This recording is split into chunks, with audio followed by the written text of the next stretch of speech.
Greetings to all.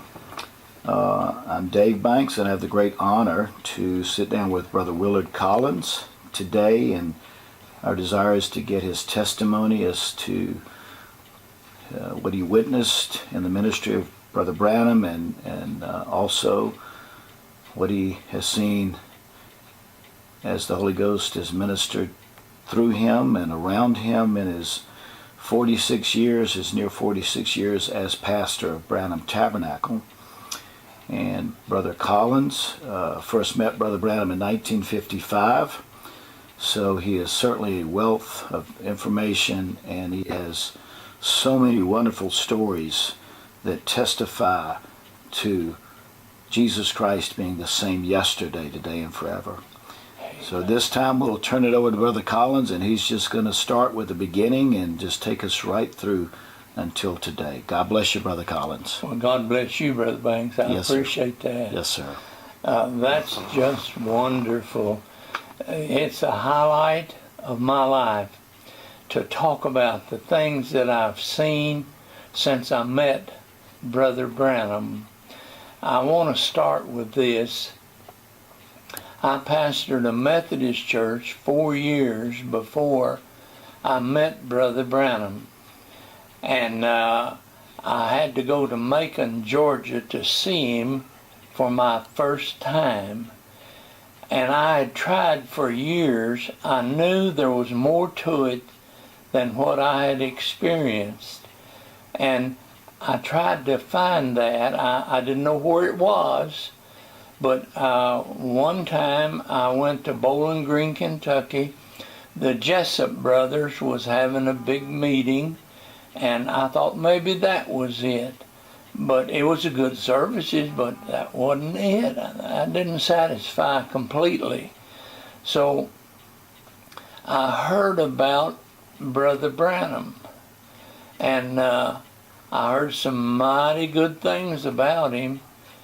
And then I heard he was going to be in Macon, Georgia at a given time. And I told my wife, I said, now, we've got a little baby. His name was Michael, too. And I said, we're going to get a real nice lady to take care of him, because I want you to get everything you can out of this meeting. And she was a little hesitant to leave him, wasn't very old.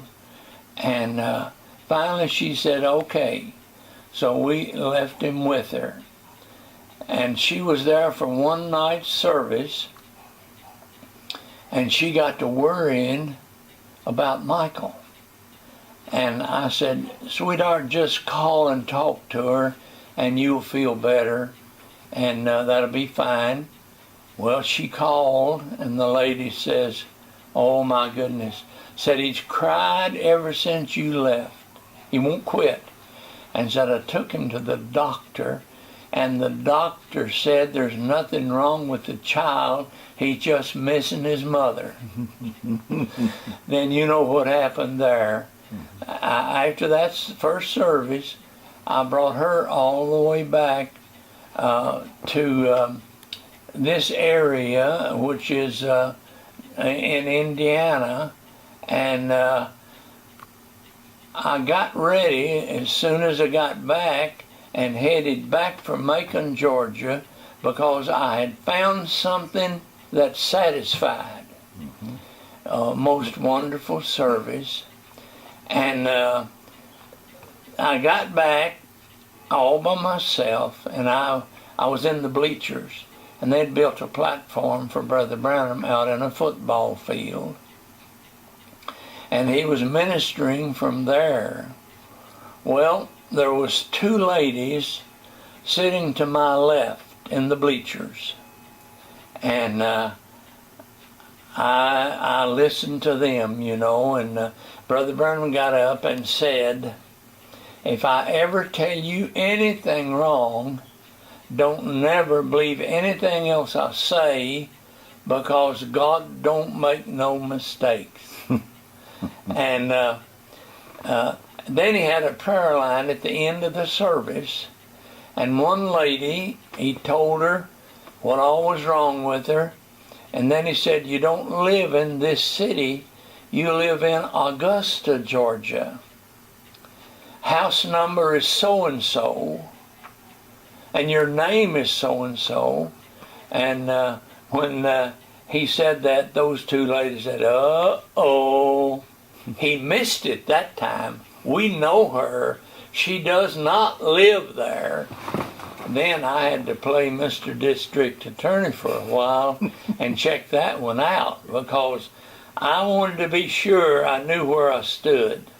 I checked it out, and unbeknownst to those two ladies, she moved there 2 days prior to that service, and they didn't know it yet. Wow. So that settled that. Well, then we didn't have anything. We was poor, but we loved the Lord, and I had pastored the Methodist Church 4 years, and I was so anxious to find what I was looking for, and I knowed in my heart, I found it right there. And I was very sick at the time. I had ulcers in my stomach, and they were terrible. My wife had to fix special food for me all the time. And I went that service, and I looked it over. And I was too far from Brother Branham. I could see him, but I was too far from him. I wanted to get closer. And there was some boys making tapes right up around him. And they had folding chairs. Now, I didn't have no tape recorder, but I had a folding chair. So I took it with me and set it right in front of Brother Branham in the service. Well, he got through the service, and he had a prayer line. And then after the prayer line, he prayed for a cot case or two and some wheelchair cases. And then he walked around behind where the boys were making tapes. And he got to me and he stopped and put his hand on my shoulder. Said, "Father, heal him, he's sick too." Then he walks back up on the platform and says, "You probably couldn't see it, but the angel of the Lord led me to every person I went to Wow. when I left here." Wow. I said, "Oh Lord, that was me." So I couldn't eat hardly anything, but after that service, I went and got me a big hamburger with a piece of onion on it, and I ate it. First one I'd eaten. Wow. And it didn't hurt me a bit. And I was getting ready to go to bed in my old truck. I slept in the truck. And there was a voice, a man's voice. I didn't see nobody, but I heard the voice clear. And here's what he said. "And you think you're healed?" I said, "Yeah." I talked back to it. I said, "Yes, I do. I ate that hamburger and it hadn't hurt me a bit with that piece of onion on it." And I had to wear glasses all the time up to that point. And directly the voice came back. I did not see anybody, but it was a man's voice. And it said, "And you think you're healed, then what about your eyes?" And I thought, I see what's going on. He's trying to make me doubt this thing. And I just reached up and got my glasses and took them off. I said, "I won't need them no more." Wow. And it wasn't long after that till I had to get my driver's license.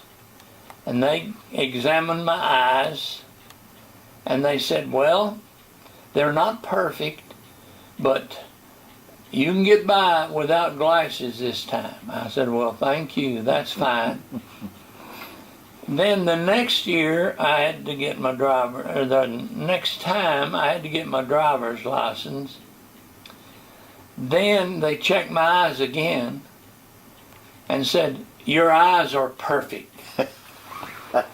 Now here I am, 90 years old, and I can still see and hear good.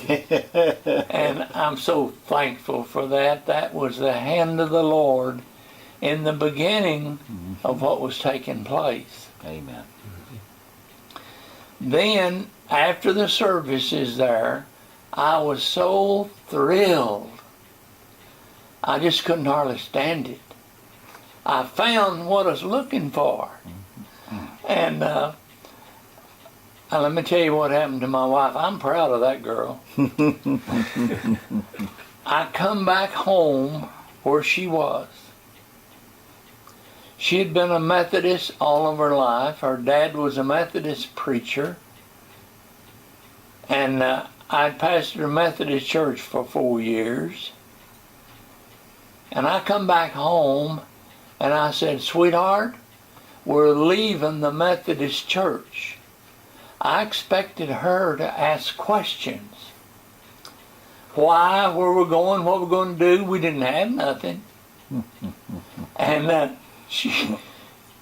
she didn't say one word. I was so proud of that girl. I'll tell you what she did. Started getting things in order to move. Wow. And you didn't know what the future held. Oh, no, had no idea. There I was with 4 children and a wife, and a preacher don't have no resume to get a job. Oh, no. And I thought, what am I going to do? I come out of the Methodist church.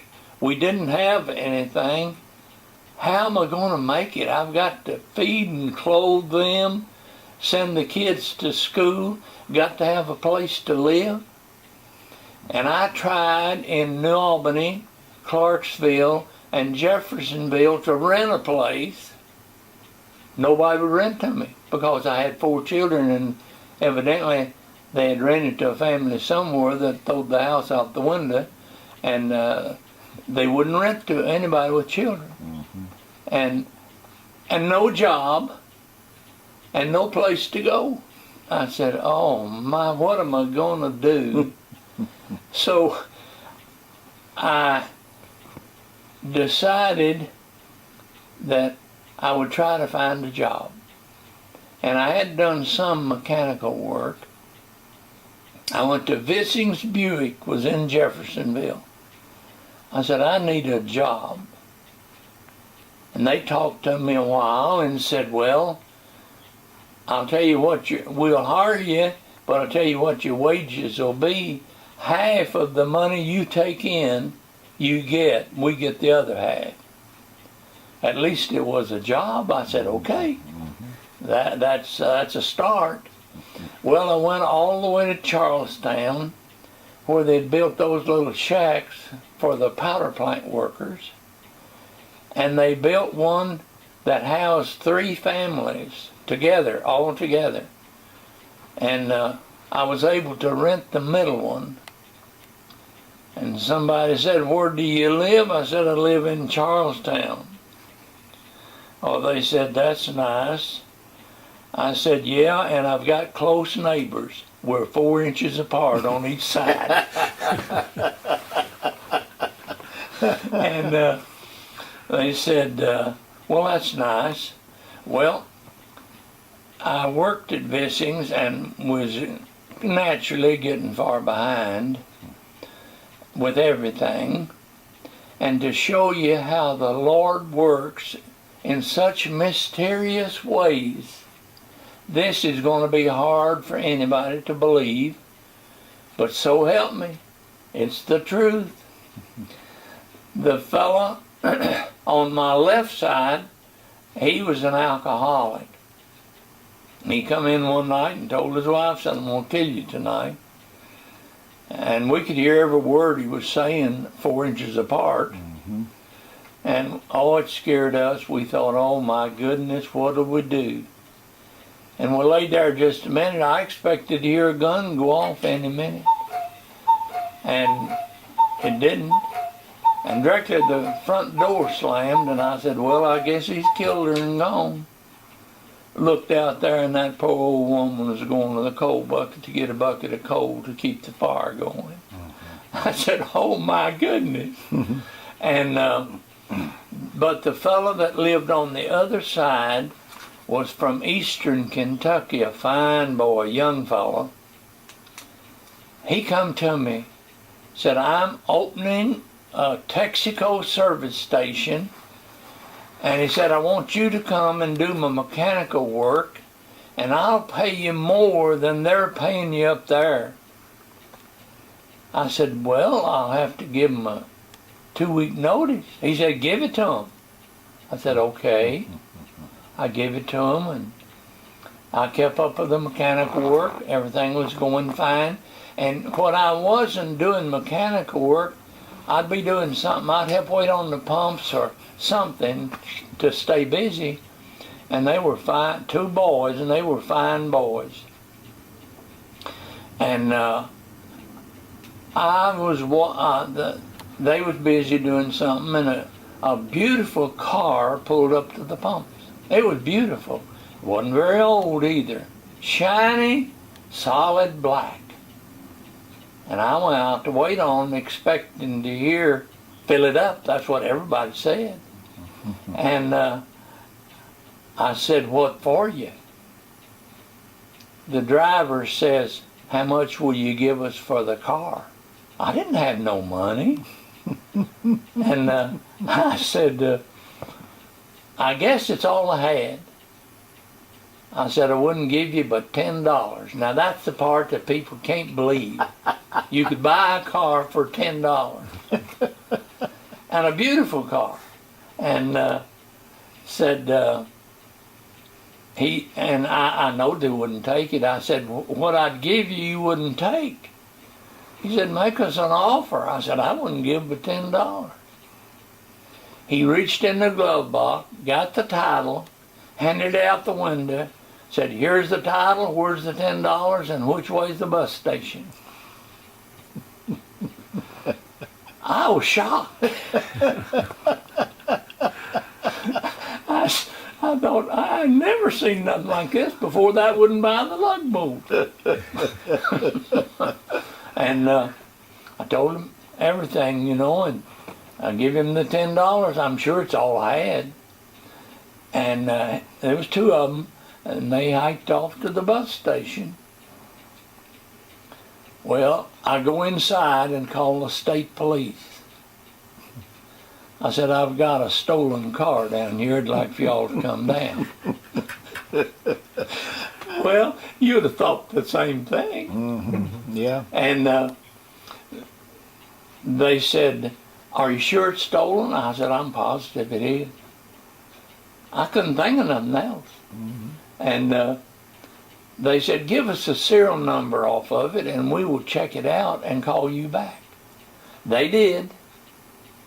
Called back and said, no, that car is not stolen. They bought that in Michigan and paid cash for it. I was so got. I thought, what have I got? It's not stolen. And I bought it for $10. And then I started checking on it to see what was wrong. The only other thing it could be, they was just afraid to try the car any farther. I started it up and it sounded horrible. And I got to checking. It had 5 gallons of gasoline in the crankcase where should have been 5 quarts of oil. Well, then I checked the fuel pump, and I knew that had to come from the fuel pump because it was bolted on the side of the block. The diaphragm in the fuel pump had a crack in it, and it's putting a portion of the gas in the crankcase. I thought, oh my, I drained it out. And we had an old used pump there that fitted. So I put it on, put 5 quarts of oil in it, and it run like a sewing machine, just beautiful. I went to my boss, I said, if I could make $75 on that car, it would really help me right now. He said, put it on the windshield, set it out there. I put 85. I want to get my $10 back. Well, people would come look at it and say, my, it's a beautiful car. But there's something bad wrong with it. It's too cheap for $85. I thought, I'll stop that. I went and put a 2 before that 85. Fellow drove up in a Ford. It was dirty, but it was okay. He said, how you trade? I said, well, I'll tell you what I'll do. I'll take $250 to boot. He looked it all over. Said, here's the $250. And I give him the title, and he took the car. But I got the Ford then and cleaned it up. It cleaned up pretty good. And I put $285 on it, just like I did that one. That went pretty good. And some fellow pulled up and said, I got a Ford coupe at home, the rear end's out of it. But he said, I've got all the parts. How would you trade? I thought, well, that $250 worked pretty good the other time, so I said, I'll take $250 to boot. He looked it all over. I said, that is, if you'll bring the car down here. He said, I'll do it. He brought the car. He said, here's the $250, and I'll bring the car. I said, okay. Well, I was putting the rear end in the Ford coupe that he talked about. And somebody pulled up and said, what you going to do with that when you get done with it? I said, I'm going to sell it. He said, how much you want for it? I said, $100. He said, you don't have to go no further. I'm going to take it. He gave me $100. Now, that was all for a $10 car. The Lord knew I had a need, and he come to my rescue. Then I went back inside the station. The phone rang. It was Vissing's Buick where I worked at. And they said, we've got a car that we cannot fix. We've invested a lot of money in it, and we can't get a dime out of it if we can't get it to run it. If I send it up there, will you look at it? I thought, little me? And I thought, well, okay, I'll look at it. Now, that's all I expected to do, too. And they sent it up there. I checked everything they had done, all the parts they'd put on it, and everything they had done perfect. And that car wouldn't run worth a nickel. And I just standing there watching it try to run. Had the hood up, and it had a 4-bar carburetor on it. And you know, they've got a bunch of lead plugs around them. And I thought, and this couldn't have been me, because I wasn't that familiar with it.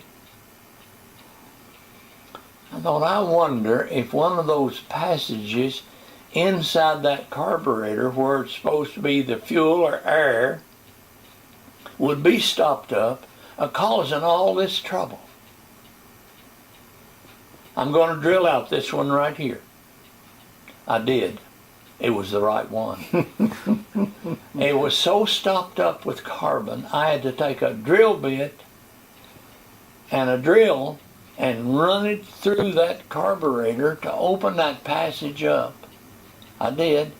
Then I blowed it all out, put it back together, and it run beautiful, just as smooth.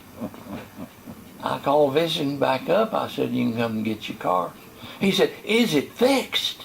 I said, well, it runs pretty good. He sent somebody up there and got it. This shows you how the Lord works. I didn't do none of it. It was the Lord. So he got the car back up there, and the phone rang again. He said, you don't know it, but you're coming back to work for us. I thought, oh my goodness. He said, we'll pay you more than they're paying you. I'll send you to Cincinnati to automatic transmission school. We'll give you a credit card to travel on, and I'll pay all the bill. I said, oh my goodness. I said, I'll have to give them a 2 weeks notice. He said, give it to them. I said, okay. I did. And I knew a Mr. Jones that worked there, and he worked on automatic transmissions, and I knew if I got in trouble on my first one, I had never overhauled one. The Buick Downflow's got over 1,200 pieces in them. Some of them will go either way, but only works one way. And I went to the school, and all the charts and everything, you know, they never look like the real thing. But anyway, I come back, loaded all my tools, and went to visit him. He said, the shop foreman said, I got a transmission for you. I said, well, good. I tore down a transmission. I had parts on the bench. I had parts on the shelf. I had parts under the shelf. Had that thing all tore down. Hadn't yet found out what was wrong with it. And Mr. Jones didn't come to work. I thought, oh my goodness, what am I going to do? I went to the shop foreman. I said, Mr. Jones didn't come in today. He said, no, I forgot to tell you, he's on a 2-week vacation. Boy, I tell you what, that's one day I almost sweated blood. First I had to examine the parts and figure what was wrong with it, and then put the thing back together, and I did, but I said that's the nearest I ever come to sweating blood. But I got it done, and it worked. If it hadn't, I don't know what I'd have done. Hung it up, I guess. But it wasn't too long till I did 19 of them straight, one after another, after nothing in between. And I didn't have to tear one of them back down. So the Lord blessed me and helped me through all of that, and then that became my livelihood, you know. So that's what the Lord did for an unworthy creature like me. And then I got to meet Brother Branham. I hadn't met him yet. But now, how much time has gone by since you were in the meetings and quit the Methodist Church before you met him? I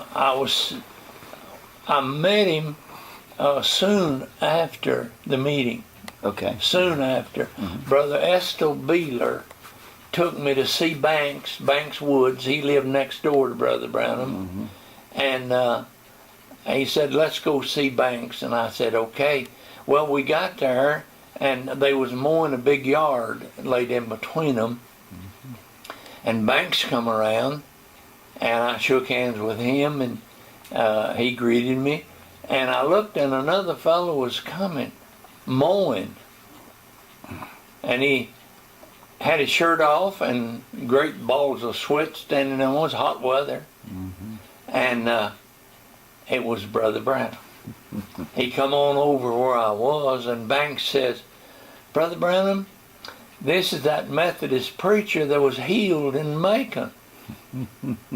And Brother Branham just shut his mower off, put out his hand, and said, and you're that Methodist preacher? I said, yes, sir, but I'm coming out of the Methodist Church. He said, all right. He said, I'll tell you how to do it. And I thought it'd be one of those long drawn out, you know. And I said, that's wonderful. He said, all right. He said, as peaceable as possible. I said, thank you, Brother Branham. I appreciate that. And he said, and I'll be praying for you. I said, wonderful. Boy, he evidently talked to the Lord about it. Because I felt not that high before that district superintendent when I had to tell him I was leaving the Methodist Church. He said, how come? I got an appointment with him, met him in Louisville. And I said, there's just some things in the Methodist Church that I don't agree with. I didn't know many, but I knew one, water baptism. I'd already learned that down there. He says, well, why? And I said, well, one thing, water baptism. He said, well, they want you back down there. That's the way the Methodist Church worked. And he said, I'll tell you what, you go back for another year. Teach anything you want to, baptize any way you want to, and stay another year. I thought, no, I can't do that. That'd split the church. There would be some that'd go for it, and some wouldn't. And I'm not going to split the church. I'm not going to do it. I said, no, I can't do that. And he followed me to the door. I was a young man then, 29 years old. He followed me to the door, laid his hand on my shoulder, and said, young man, I've only got one thing to say. If Martin Luther had never seen anything except Catholicism, we'd all be Catholic today. That was our parting words. I said, that man will be there, sure as where he'll come in some way. He'll get there. Because he had something in his heart. And I was so happy for that.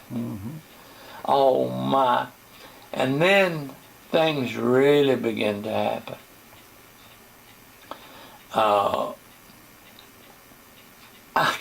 I can't get over it yet. I'm going to tell this, and I'll probably come back before it's over to some more along this line. But I had a daughter, and she was getting a job in Louisville at the hospital. And she had to go to Louisville to make ready for the job. And I said, who's going with you? She's a pretty girl. And she said, nobody, I'm going by myself. I said, oh, no, you're not. I won't let you. I was walking in Louisville by myself. I heard shots fire up ahead. I saw two men running. I went on up there and there was a dead man laying there. I said, you're not going by yourself. So I went with her. Okay. We went to 2nd Street where it comes into Broadway. We parked the car and that was the busiest street in Louisville, I think. And we waited for the light to change. We crossed and went on a good long ways, and she took care of her business, and we came back to there. And I said, I started across the street when the light got right, and I got about halfway across 2nd Street, and I went down in the street. And she said she tried to get me up and couldn't. And she said she went to screaming for somebody to come and help her. And 2 people came and picked me up and took me to the car. She said, Daddy, let me take you to the hospital. I said, oh, no. She said, what do you want to do? I said, I want to go home. Okay. We got home, and my daughter Betty, she's very aggressive, and she got a hold of it. Well, she called a Jewish hospital in Louisville and got a hold of Dr. Wise, which is their best heart doctor, and told him what happened. He said, bring him in. well, nothing would do but me go in. So I did. He checked me and said, well, your blood pressure's good and this, that, and the other. Then he hooked me up to a machine that spits out paperwork and tells him what's going on. I'd never seen one of them machines before. And it began to spit out paperwork, and he says, oh no, oh no, oh no. He said, you can't preach no more? You can't drive no more? He was really laying. I thought, what's he going to spit out next? And he said, you're fortunate to be with us, that's all. He said, you had a bad heart attack. He said, in fact, your heart stopped. And he said, we have a hard time starting hearts back when they stop in the hospital. And he said, it started back on its own. But he said, I'm putting you in the hospital tomorrow. Okay, that was on a Wednesday. I go to church on Wednesday night. I called the deacons. I said, bring the anointing oil and come and pray for me. And they did. The next morning, they sent me to the hospital, Jewish hospital in Louisville, Kentucky. So he hooked me up to the same type of machine that the doctor had the day before. Nurse was there. He said, I don't understand this. He said, there's not one thing wrong with this man's heart. Said, he's got a perfect heart. The nurse said, you mean a man of his age has got a perfect heart? Well, he said he has. How old were you at that time, brother? Wasn't far from 90. Oh, this has been recent. Yeah. Okay. Yeah. Okay. And he said, he's got a perfect heart. Well, Dr. Wise sent a bunch of papers what a bad shape I was in to him. Well, he started making out papers to send back. He sent back to him what a good shape I was in. He didn't stop at that. He wanted to make sure. And he did an echogram. Have y'all ever had one of them? I mean, I didn't know my heart made no such noise as that. But anyway,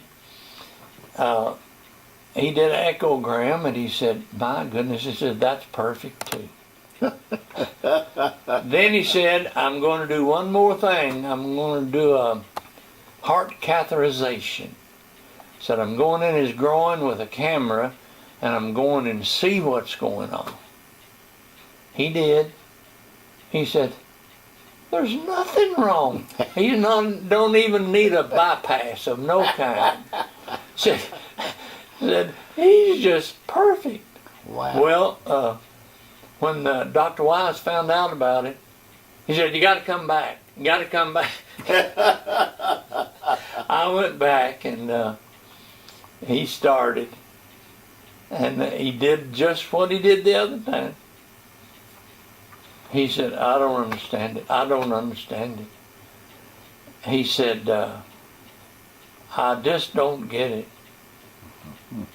He said, I'll tell you what I'd recommend. I said, yes, sir. He said, you go to Israel, take every tour they've got. And he said, everything's fine. I said, well, doctor, can I drive now? He said, not only drive, you can do anything you want to. And he said, would you pray for me? Wow. Wow.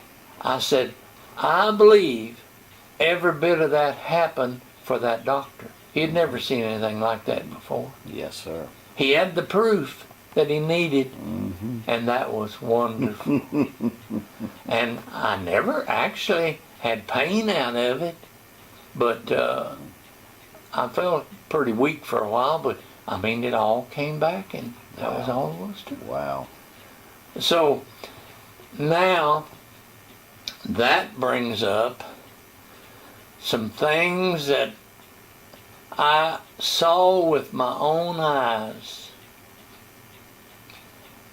I saw when Brother Branham prayed for a dead man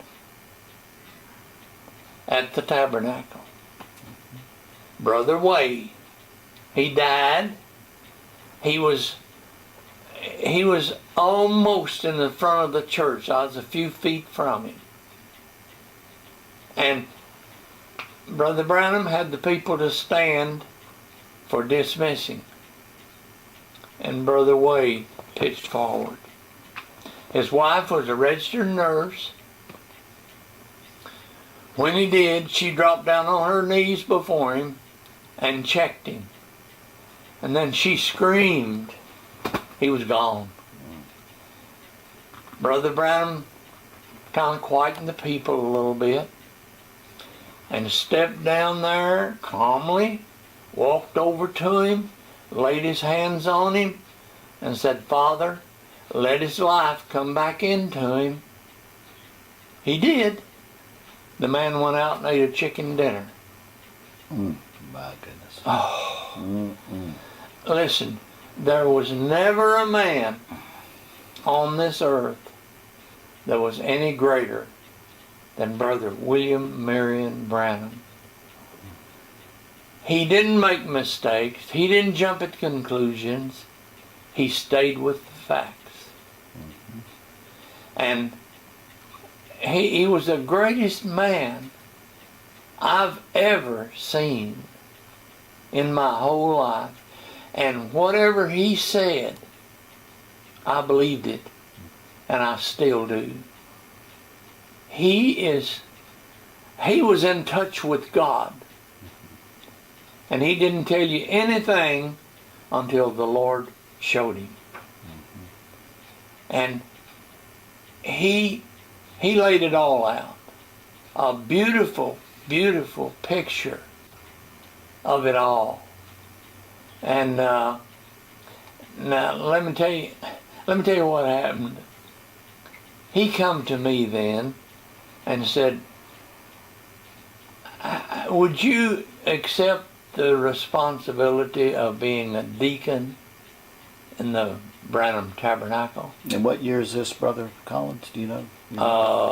57 maybe. So this is just a few years It's close to the time I started. Yeah, okay. Yeah. And he said, "Would you accept the responsibility of it?" He said, "You pray about it." Well, he come back later and said, "How do you feel about it?" I said, "If you think that's what I ought to do, I'll do it." He said, "I think that's what you ought to do." I said, "Okay, I'll try." Well, he was putting in all the deacons, and he come time to vote on me. Show of hands. And he said, "Brother Collins, for a deacon in the Branham Tabernacle, and not only deacon, if something happens to Brother Neville," he was the pastor, "he takes his place." That was the biggest shock I ever got. I hadn't heard that before. And he had a show of hands, and there was not one contrary vote. I thought, oh my goodness. But everything went well. And then, while I was pastoring, things got hard sometimes. You know how good people will misunderstand things and sometimes jump at conclusions. And I think that's what happened. I loved the people. They were fine people. But they got where when I'd get up to speak, they'd get up and walk out. I'd go out and try to shake hands with them. They just turn their back and walk away. And what period of time is this now? How far into your pastorate is this? It was after a few years. Okay. Mm-hmm. So this is maybe in the 70s or so? Because Probably. It was along there somewhere. you took over in what year, so we can get a good idea? Let's see. In, let me think just a minute. Okay. 65, 16, latter part of 69. Okay. All right. Okay. Mhm. And then they started leaving the church. And I felt sorry for them. And I thought, if I resign, they'll come back. Maybe. So I wrote up my resignation on Friday. I was going to turn it in Sunday morning. Brother Branham at that time was in Tucson, Arizona. He called me. He said, see, I had the responsibility of the Sunday school and all before Brother Branham passed on. Okay, so you were speaking at Sunday school because Oh, yeah. this is before Sunday you took school. over as Yeah, pastor. yeah, Okay, okay. yeah. And I hated so bad to see him do that, and I thought, I'm going to resign Sunday morning. I wrote it out. Well, he called me on Saturday and said, Brother Collins, I was up in the mountains praying today, and the angel of the Lord told me to call you. What's the matter? Wow. I said, I think everything's all right, Brother Branham. I didn't want to tell him. He said, no, there's something wrong. Tell me what it is. Then that's exactly what I told him, what I told y'all just now. And he said, I can tell you why they left the church. I said, I'd like to know. And here's the words he said. I hate to repeat it. Because they're not of us. Wow. Wow. That was a shock. He said, don't you do that. So I didn't. And then I stayed on until Brother Branham. Now, he asked me, here's what happened. When he moved to Tucson, he come by, I ran a service station. He come by the station and said, I know you want to go. Don't do it now. I'll let you know when it's time for you to come. I said, okay. Well, I stayed here. And one night he called me. Said, I told you I'd tell you when it was time for you to come. He said, I believe it's now. He said, I want you to start a church out here. Because there's so many come out here and they've got nowhere to go to church.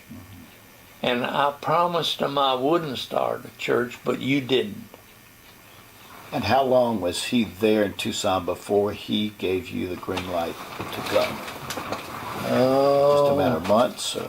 Oh, more than that. Oh, okay. Oh, yeah. Anyway, I started getting ready to go now. And he told me, I tried to sell a station before and didn't get any interest at all. He said that when the time comes, you won't have no trouble. I said, okay. Well, what we did then, we lived in a big house trailer. And I went to get a place to set the trailer. Wife and me went.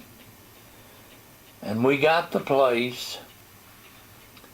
I got a man, an older gentleman, just to set the station and see that gas, got gas that needed it and what have you. And we went and got the place, and we got back, and I pulled up in the station lot.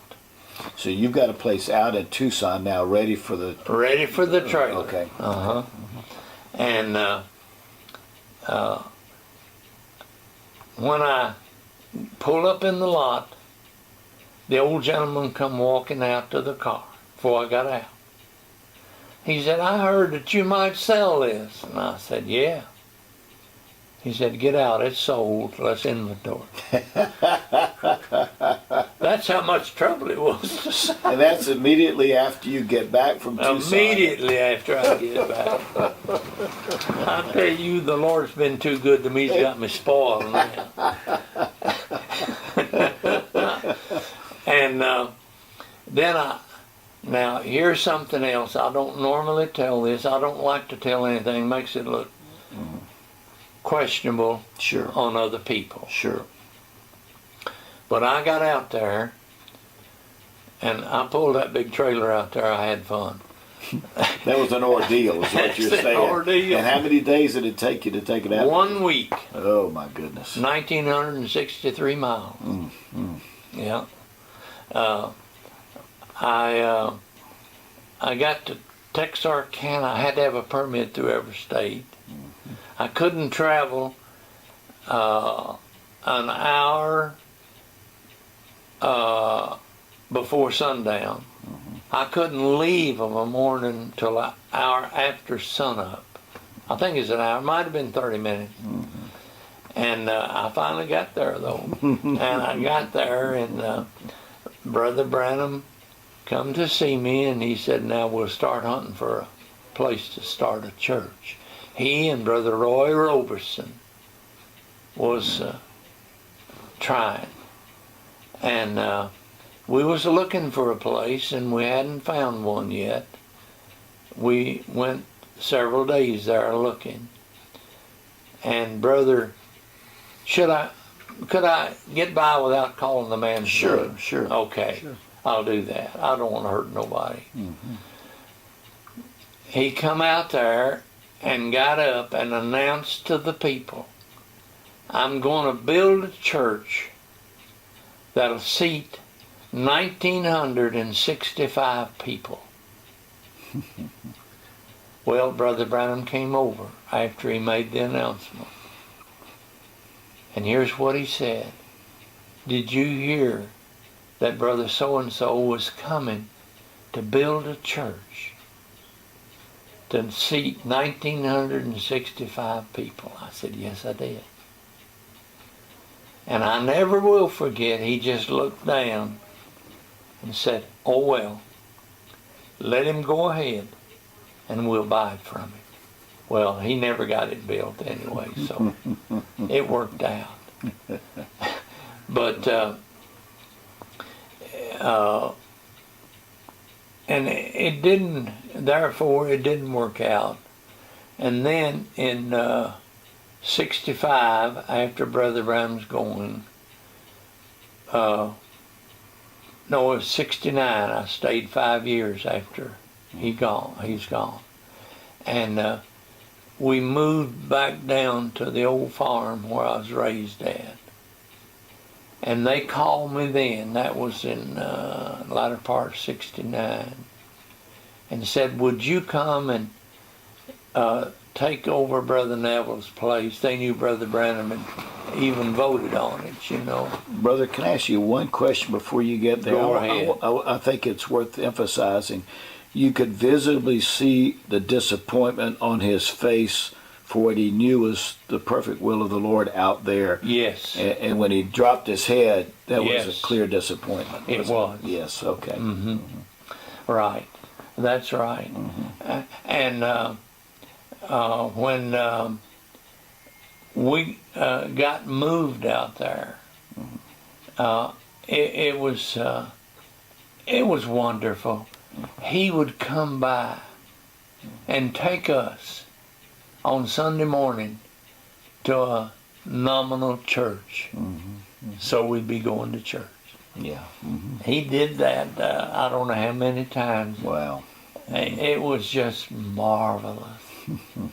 And I had the privilege of being in every service that he had out there, and went to, with him when he went to California the last time. I was afraid to go otherwise because I didn't know what day it was going to sink. What he did on that, he was at Brother Outlaw's church in Phoenix, Arizona for a service. I had to work as on Saturday. He and Sister Meady came by and took my wife with them to the service. I'd gotten home when he come back, and he said California is going to sink. That was the first time he had mentioned it in the service, was at Brother Outlaw's. He said it's going to sink. And he said the tidal waves, and he didn't call them tsunamis either. He said the tidal waves will come to Kentucky. Wow.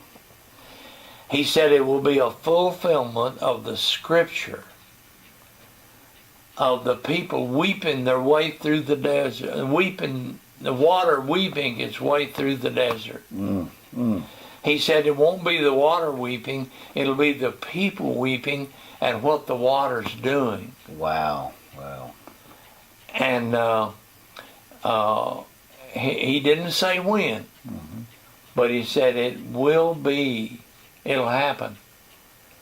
And I've watched out for it. Sure. While you were out there, it's apparent that Brother Branham was very concerned about not himself starting a church there. Did you get a sense of the opposition, the ministerial opposition out there, and any insight into that? Oh yes, he'd take us to maybe a Church of God or whatever more, you know, and they wouldn't even recognize him as being there. Oh my, oh my, Yep. wow. That's right. My. Oh, I felt so sorry for him. And do you remember when what was he? He was Catholic priest. That's what he was. Was in the service when Brother Branham leaves of his Bible stuck together. Yes. Remember that? Yes. I was there that day. Wow. And the priest, he saw Brother Branham was having trouble because it was printed wrong. And he opened his Bible where Brother Branham was trying to read, and he went to Brother Branham and laid his Bible before him and said, "Read out of my book." How about that? Yeah. Yeah. My. Yeah. Oh, I just can't get over all the things that happened and the way they happened. Yes, sir. Yeah. And I had the honor of working on his vehicles. And a fella gave him a Cadillac. And he brought it over to where I worked to show me the Cadillac. And it had 2 4-barrel carburetors on it. Was that Carl Williams that was responsible for that? No. Okay. No, I forgot what the fellow's name was that gave it to me. Okay. But he told me, he said, I can't think who was responsible for that. Anyway, he said, I wish if they was going to do that, they'd give me a Ford or a Chevrolet one. Because it said, you look how I feel driving down in a poor country, like out south, down in maybe the colored section. Right. And me driving a big Cadillac, and they can't even afford a horse and buggy or something like that, you know. Wow. And he wrote a piece, an apology, and put in the paper apologizing for driving a Cadillac. He did. Oh, he was the humblest man you ever saw. And my wife's people live about 100 miles or better from here. He come over and he said, "Sister, why don't you just take my car, the Cadillac, and go down and see you folks?" Really? She said, "Oh, no, brother. No." Oh, my. Yeah. And it was very strange before the wreck. Before he went on that last trip, he came over and he said, "Brother Collins, put me 4 of the best tires they make on my van." I said, "Okay."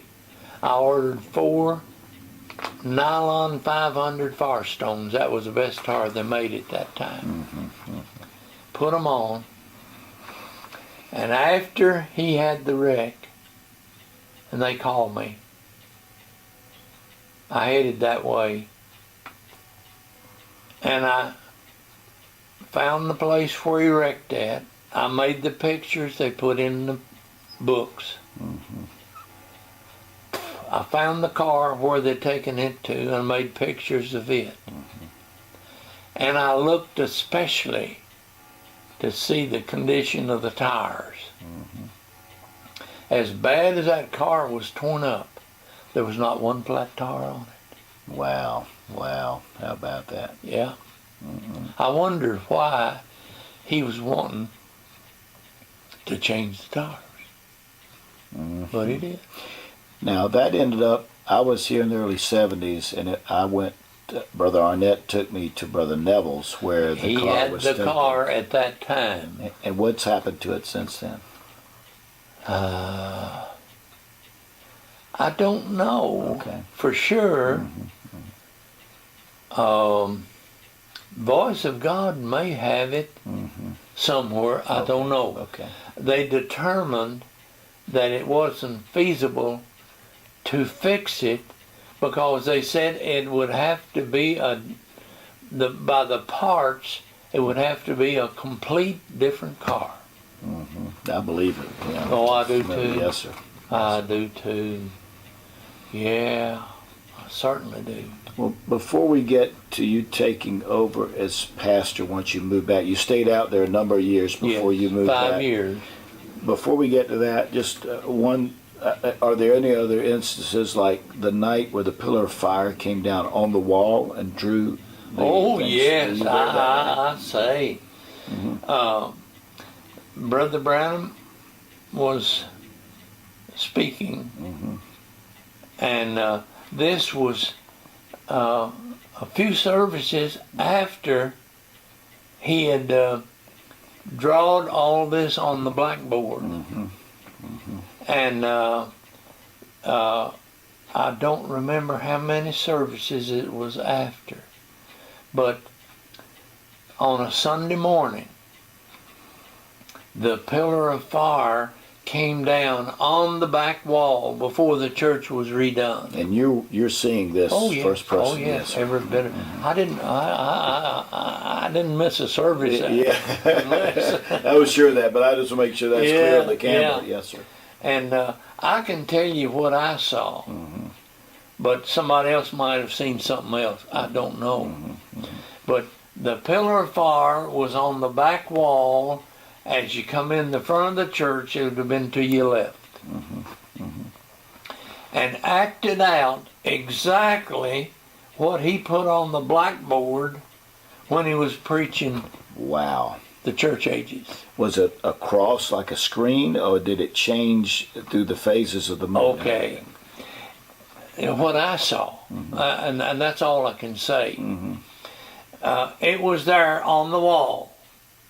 And what changed in it was the amount of light.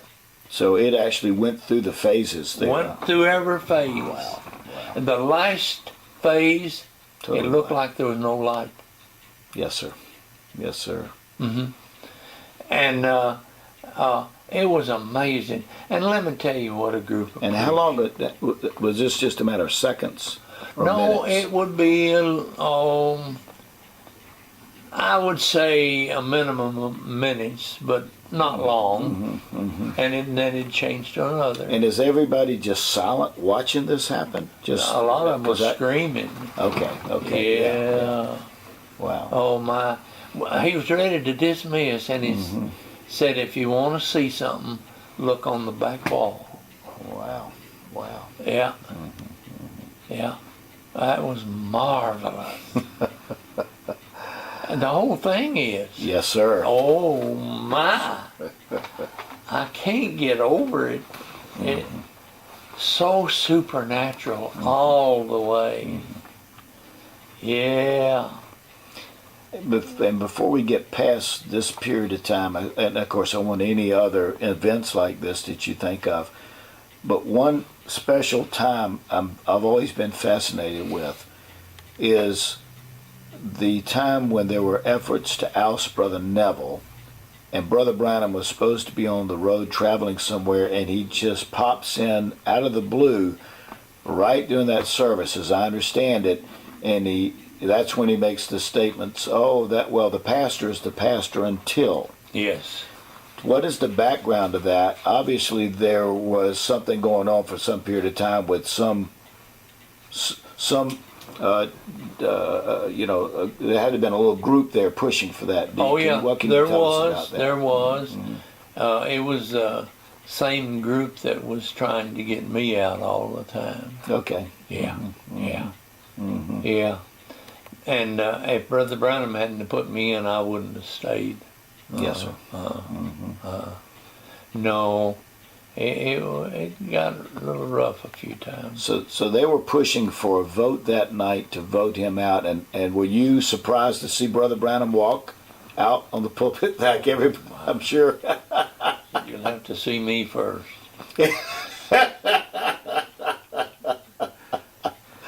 Yeah.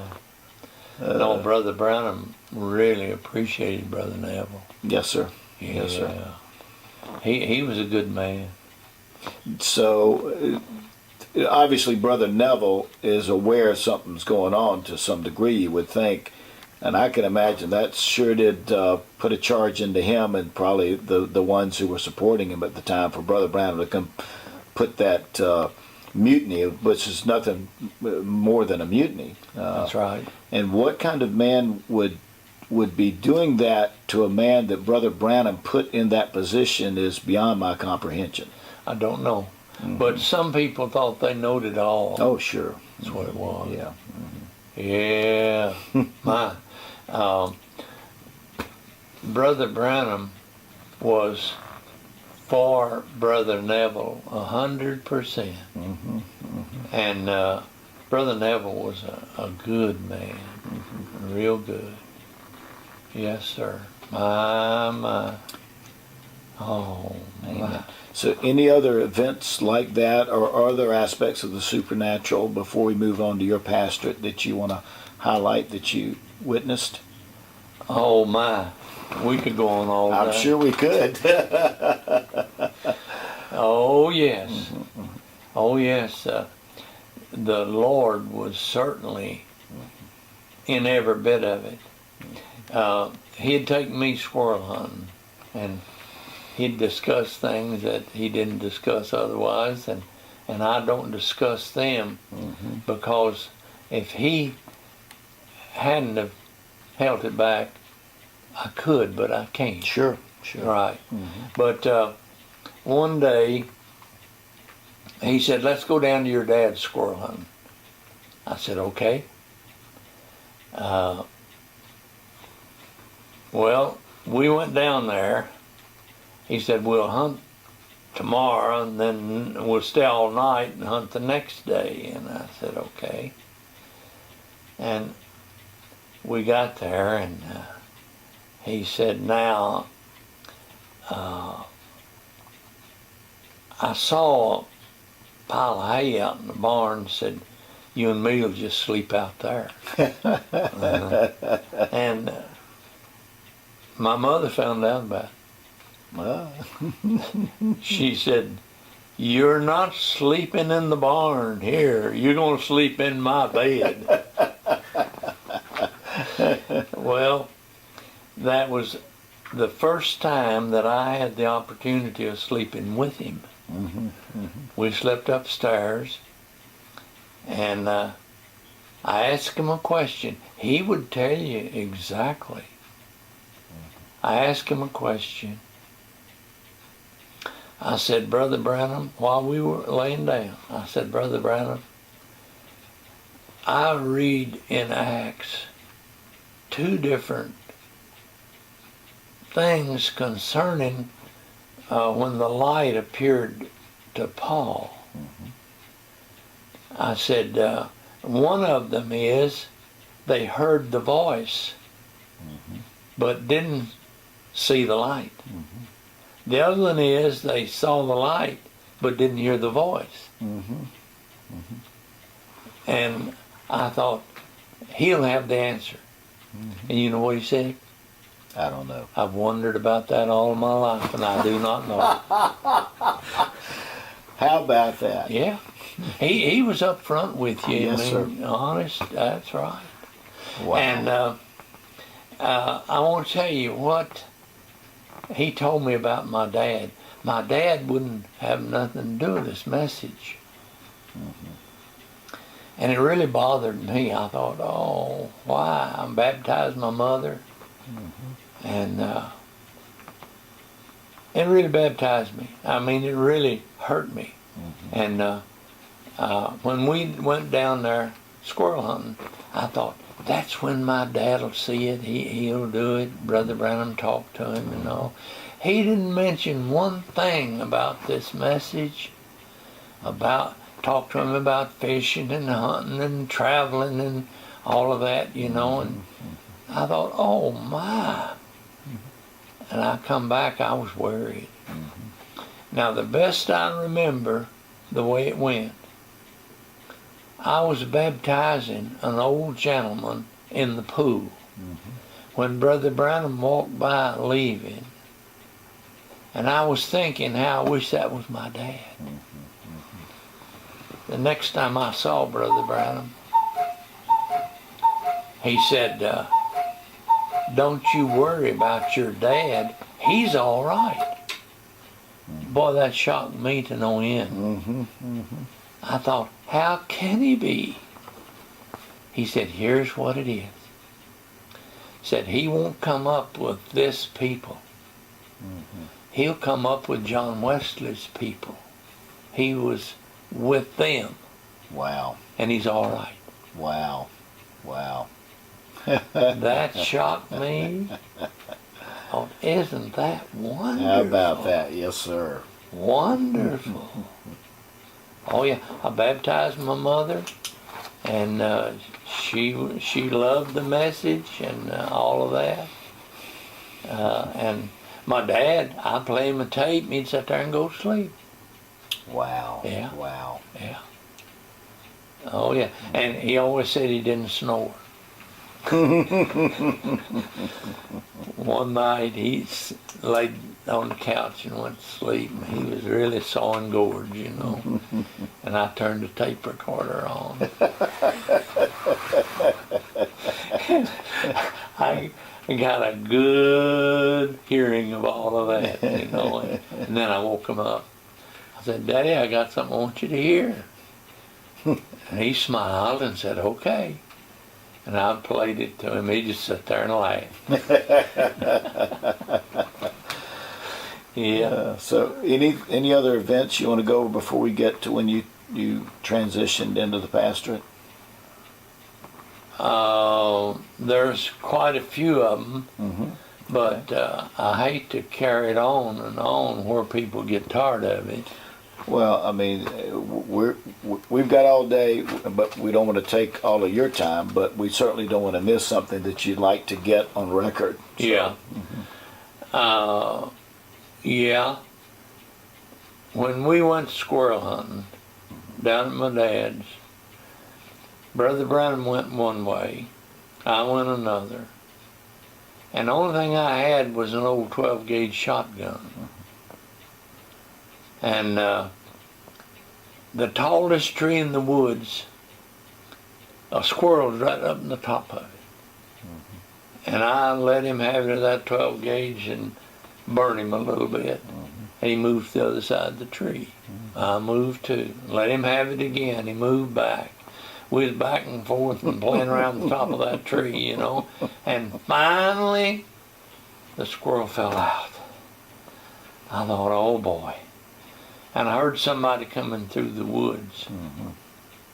It was Brother Brown. He said, "Where's all the game at?" I pointed to that dead squirrel. I said, "Right there." He said, "Oh no, oh no." He said, "I thought war had been declared." He said, "You mean that's all?" I said, "That's it, right there." He said, "Well, what do you say?" Well, in turn, I didn't know what was going on. He was getting ready to buy me a .22 rifle because it's pretty noisy in the woods. Yeah, right. Yeah. And the next time he came, he had me a beautiful .22 rifle, and I still got it. I'm sure. I put it in my safe. I wanted it taken care of. I put it and my video of my rake in my safe because I wanted to make sure that I didn't lose one of them. While we're on the squirrels, I'm anxious to know how many squirrels you saw him shoot through the eye. Just about all of them, I guess. He didn't miss. That's what I understand. No. And to do that, you not only have to be a good shot, but you've got to do it when they're turned a certain way to get that done. That's right. So it's, to me, it's amazing. That's right. And you know something? I have hunted with him a lot. And I never saw him shoot a squirrel that I know of without it being the way he wanted it. And I used to set targets for him before we go squirrel hunting.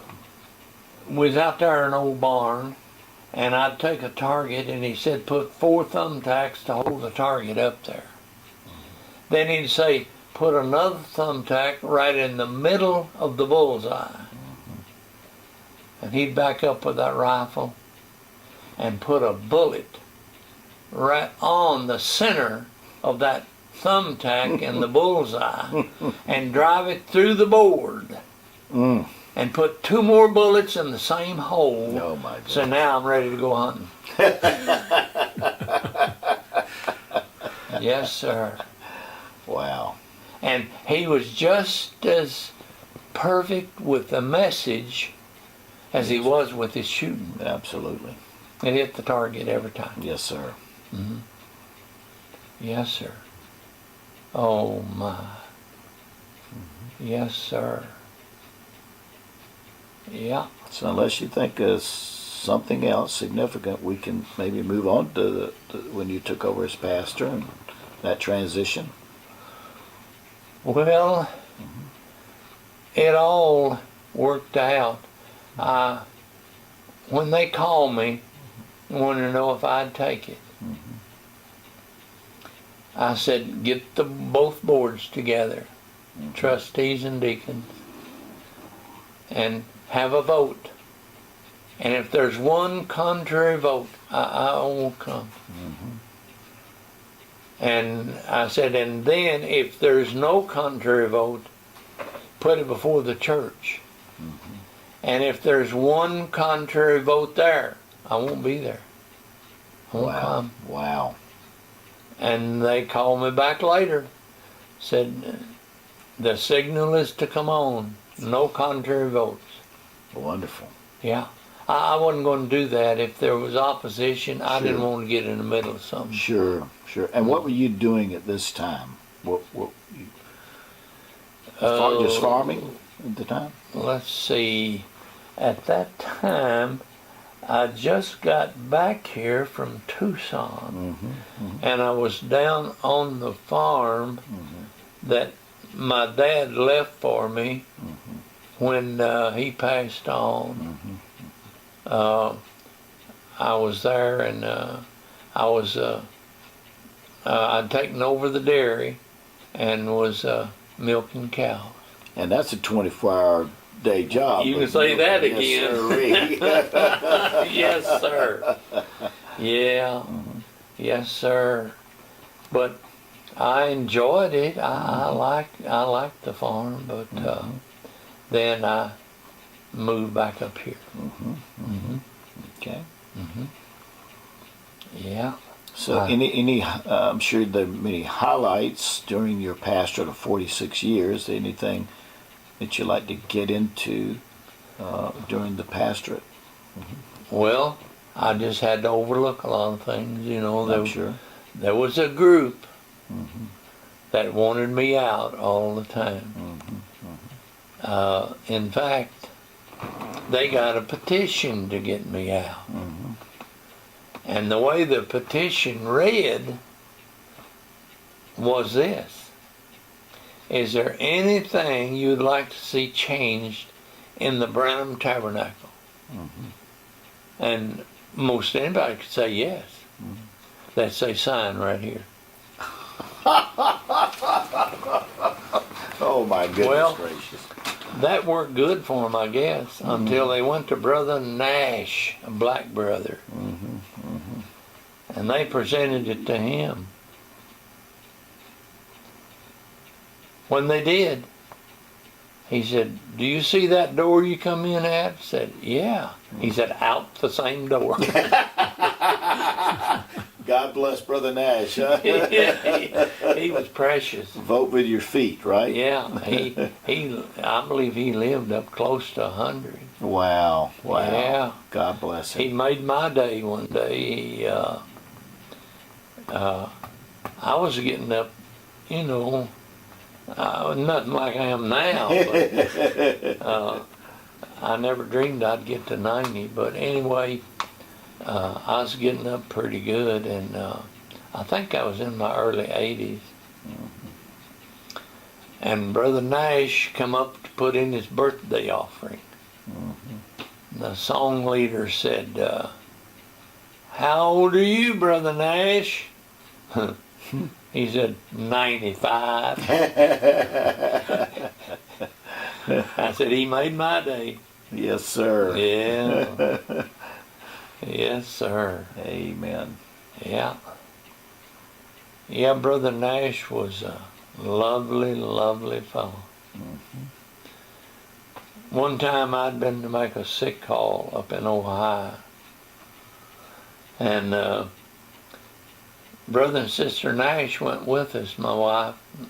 And on our way back, I stopped at a little souvenir shop to get a bite to eat. And Sister Nash found a little trinket and said, Ma loved Pa. Pa loved women. Ma caught Pa with two in swimming. Here lies Pa. And she got the biggest kick out of that, and she called Brother Nash over and had to show him all of that. This is my rifle that Brother Branham gave me when we went down to my dad's squirrel hunting, and I used a 12-gauge shotgun, and there was a squirrel right in the top of the tallest tree in the woods, and I was peppering him pretty good, and he'd move on the other side of the tree. And I'd shoot him again with that old 12-gauge, and it'd roar like a cannon. And finally, he fell out. And I just standing there looking at him, and heard somebody coming through the woods, and it was Brother Branham. He said, "Where's all the game?" I said, "Right there." He said, "Oh, no." Said, "I thought somebody declared war up here." And I said, "That's it right there." And the next time he asked me to go squirrel hunting with him, he had me this rifle. And I'm so pleased with it, I keep it in my locker. I don't want nobody to make sure nobody doesn't get this. When Obama talks about taking up the guns, right here's one he's going to have a hard time getting. You told us before how you escaped death twice, and we'd love to have those stories as well. All right. Yes, I did. Brother Billy Paul and me went to Trinidad for services, and we had very nice services. And there was a minister in Guyana, which is another island in South America, and he wanted us to come over there and stay all night with him and then have services the next day. And we agreed. So we flew into Guyana one night about 1 o'clock when we got off the plane. And there was probably 100 people ahead of us going in the station, and the officials of Guyana, of the country, come straight to us and said, "You fellas can't come in our country." They didn't give us any reason, nothing. Said, "You just can't come in. We'll take you and hold you until your luggage gets in. We'll put you on another plane and send you out of the country." Well, we were flying out, and I was looking down below, and we were flying over Georgetown. You know, that's where that fellow killed all them people at. Mm-hmm. And I see Georgetown lights. And he said, "Why do you think this happened?" I said, "I don't know. It could be the Lord, but I do not know." And it went on that way. The next morning we got up, and according to the paper, somebody had, I think 2 people, I believe what they said, had entered that home, and they killed the preacher and were close to killing his wife, and she escaped. Mm-hmm. And that's where we're going to stay all night tonight before we're going to have service. So you would have been staying in that home? I'd been in that home. Well, then 2 people from Guyana, a man and his wife, came to the tabernacle, and he and I got to talking about that situation. And he said, "Would you like to hear the rest of the story?" I said, "Yes, I would." He said, "All right, I can tell you." Word got out that 2 people from the United States, which was Brother Billy and me, were going to stay all night with that preacher that night, and they actually come in there to kill them 2 people, and because they were not there, they killed the preacher. Wow. Oh my goodness. When he first I really don't remember how long it was. Okay. Mm-hmm. But he came over, I was running a service station, and told the wife and me he was going to have to leave us. And it hurt me so bad. I thought it can't be, because there's a 3rd pull coming up, mm-hmm. and it hasn't happened yet. And we took him out to eat at a little stone restaurant there. And my wife, I think she'd gone to the restroom. And I said, "Brother Branham, does God change his tactics?" I said, when David was on the scene, God trained him all of his life for a showdown with Goliath. And I said, and he didn't put another man in his place to fight Goliath. I said, and you're the only one that God ever trained to all the tactics of the devil. You've got that you could meet him, and you know what you're doing. And I said, does God change his tactics from that situation to you leaving the scene? And I never will forget it. He just smiled. He said, God don't change his tactics. I want to thank you folks for listening to this. It's been an honor and a privilege to have these brothers in our home and to be able to go over some of the things that we experienced with Brother Branham. It's been an honor and it's been a blessing, and I thank you very much for what part you've played in it, and also for the audience that ever has the opportunity to hear this. And God bless you.